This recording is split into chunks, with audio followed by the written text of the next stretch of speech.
সুনামগঞ্জের মানবিক মানুষদের সহায়তা নিয়ে আমরা এখন কুমিল্লা অবস্থান করছি। এর আগে আরও বেশ কয়েকটি ভিডিও আপলোডের মাধ্যমে আপনাদেরকে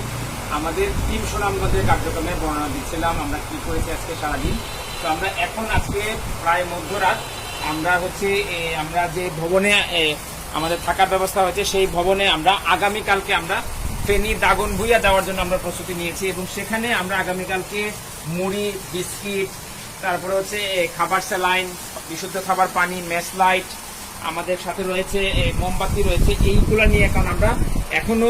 কিছুক্ষণ আগে গ্যাস ভাই লাইভে আমরা বলছিলেন যে আমরা এখন আসলে পরিপূর্ণভাবে আমাদের যে কার্যক্রম সেটি শুরু করিনি, কিন্তু আমরা যেহেতু কালকে যাচ্ছি একদম খালি হাতে কেমন করে দেওয়া যায়, এই মানুষগুলো হয়তো আশা নিয়ে বসে আছে। এবং আমরা একটু আগে জানছিলাম যে ফেনী দাগন ভুইয়া আমাদের যে ভাই আমাদের সাথে আছে উনি বলছিলেন যে ওইখানে